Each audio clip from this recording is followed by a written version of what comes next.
बिस्मिल्लाहिर्रहमानिर्रहीम। अज़ीज़ तलबा तलबात अस्सलाम वालेकुम। प्यारे बच्चों, आज की वीडियो लेक्चर में जो टॉपिक हम पढ़ने जा रहे हैं वो कायदे आज़म मोहम्मद अली जिन्ना रहमतुल्लाह अलैह की सियासी और आइनी कोशिशों के हवाले से क़याम पाकिस्तान में किरदार। ये टॉपिक पढ़ने के लिए आप अपनी किताब के सफ़ा नंबर 29 पर आ जाएँ, पेज नंबर 29। प्यारे बच्चों, तारीख़ में कुछ ऐसी शख्सियात मिलती हैं जिन्होंने अक़वाम की तकदीर को ही बदल कर रख दिया। कायदे आज़म मोहम्मद अली जिन्ना बरसगीर की उन शख्सियात में से एक हैं जिन्होंने बरसीर के मुसलमानों की तकदीर को बदल कर रख दिया। कायदे आज़म मोहम्मद अली जिन्ना रहमतुल्लाह अलैह 25 दिसंबर 1876 को कराची में पैदा हुए। सियासत में आपकी दिलचस्पी इस वक्त शुरू हुई जब आप इंग्लिस्तान में थे। आप पहले कांग्रेस में शामिल हुए। उस वक्त वो हिंदू मुस्लिम इत्तेहाद के ज़बरदस्त हामी थे। आपको हिंदू मुस्लिम इत्तेहाद का सफ़ीर भी कहा जाता है। प्यारे बच्चों, पहला पॉइंट देखिए, 1909 में हिंदुस्तान में मिंटू मार्ले इस्लाहात का नफाज हुआ। वायसराय हिंद की कौंसिल के अरकान की तादाद भी 16 से बढ़कर 28 कर दी गई। मुंबई के मुसलमानों ने इसके लिए कायदे आज़म मोहम्मद अली जिन्ना को अपना नुमाइंदा मुंतखब किया। यहाँ पर आप हेडिंग दे लें, मिंटू मार्ले इस्लाहात।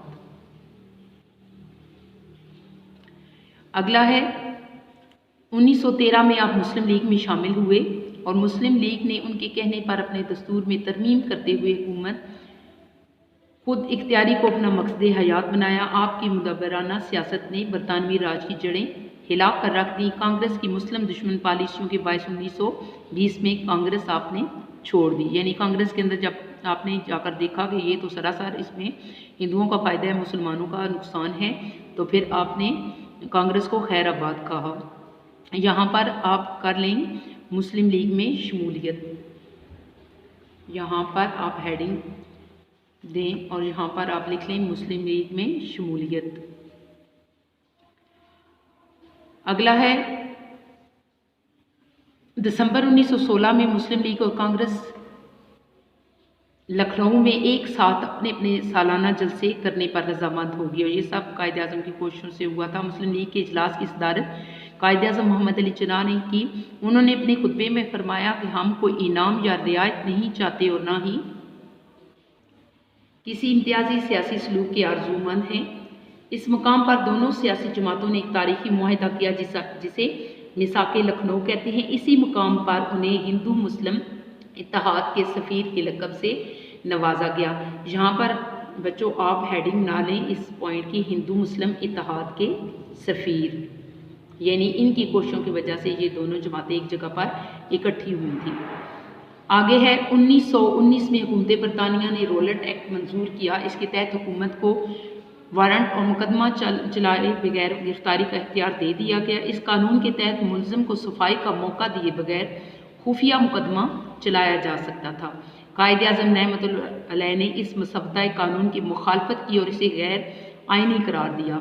एहतजाजन उन्होंने वायसराय हिंद की कौंसिल से इस्तीफ़ा दे दिया। इस मौका पर उन्होंने फरमाया कि मैं महसूस करता हूँ कि जो हुकूमत ज़माना अमन में ऐसे कानून को मंजूर करती है, यानी जो काला कानून बनाती है, वो महज़ब हुकूमत कहलाने का कोई हक़ नहीं रखती। ताहम मुझे उम्मीद है कि वज़ीर अमूर हिंद ताजदार बरतानिया को ये मशवरा देंगे कि वो इस काले कानून को मुस्तरद कर दें। तो प्यारे बच्चों, यहाँ पर आप हेडिंग बना सकते हैं रोलेट एक्ट की मुखालफत। रोलेट एक्ट की मुखालफत, रोलेट एक्ट की मुखालफत। अगला है 1929 में कायदे आज़म रहमतुल्लाह ने अपने मशहूर 14 निकात पेश किए। तो यहाँ पर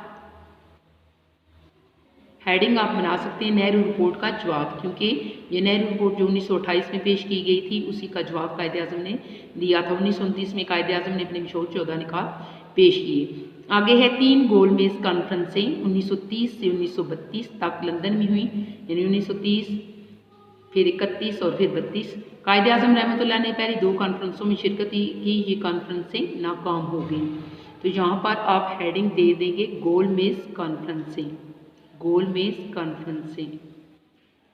अगला है हुकूमत बरतानिया ने गवर्नमेंट ऑफ इंडिया एक्ट 1935 मंजूर किया, मगर कांग्रेस और मुस्लिम लीग दोनों जमातों ने इसे नापसंद किया। ताहम इसकी सूबाई हिस्से को कायदे आज़म की तहरीक पर कबूल कर लिया गया। 1936 और 37 के आम इंतखाबात में दोनों जमातों ने हिस्सा लिया। यहाँ पर आप कर सकते हैं गवर्नमेंट ऑफ इंडिया एक्ट, इसकी हेडिंग आप बना लें, गवर्नमेंट ऑफ इंडिया एक्ट। आगे 1934 में कायद-ए-आज़म मोहम्मद अली जिन्ना रहमतुल्लाह अलैह और अल्लामा मोहम्मद इकबाल रहमतुल्लाह अलैह दूसरे सरकर्दा मुस्लिम लीगी रहनुमाओं के कहने पर इंग्लिस्तान से वापस आ गए।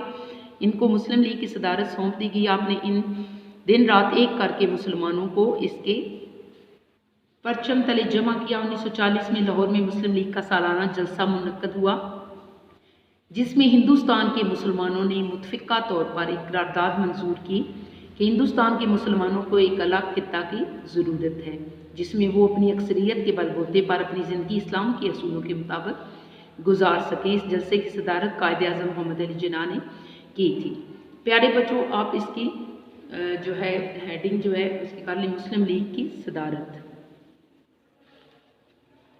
यहाँ पर आप लिख लें मुस्लिम लीग की सदारत।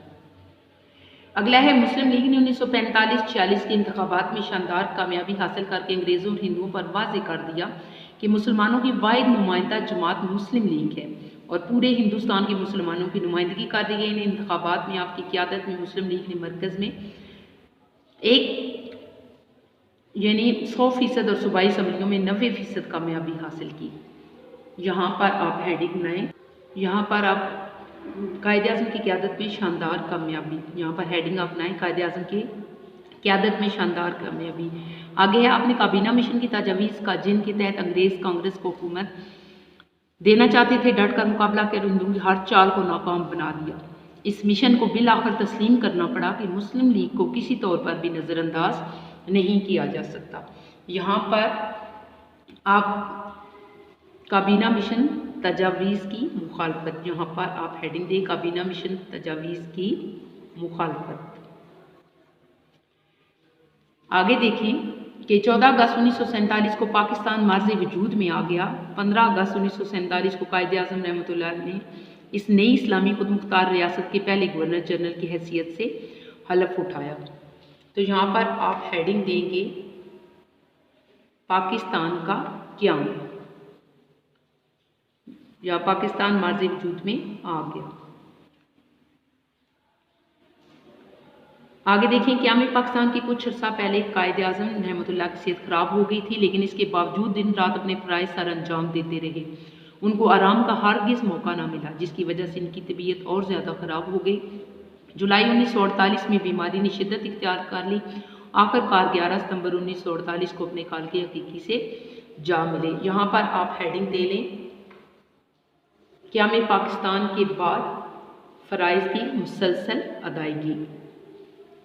यहाँ पर आप ऊपर लिख लें क़याम पाकिस्तान के बाद फ़राइज़ की मुसलसल अदायगी। ये हेडिंग आप बना लें क़याम पाकिस्तान के बाद फ़राइज़ की मुसलसल अदायगी। प्यारे बच्चों, यहाँ पे ब्लॉक में देखिए क्या लिखा हुआ। 1948 में पहली अरब इसराइल जंग हुई। आपसे पूछा जा सकता है कि पहली अरब इसराइल जंग कब हुई? 1948 में। और 1948 में एक हिंदू इंतहा पसंद के हाथों गांधी का भी कत्ल हुआ। ये दोनों चीज़ें एक ही सन में हुई। आपने दोनों को अच्छे तरीके से याद करना है। उम्मीद है कि आज आपको कायद-ए-आज़म का किरदार क़याम पाकिस्तान के हवाले से जो पढ़ाया गया है आपको अच्छे तरीके से समझ आ गया होगा। आपने इसी तरह हेडिंग बनाकर इसको याद करना है। अगले लेक्चर तक के लिए अल्लाह हाफ़िज़।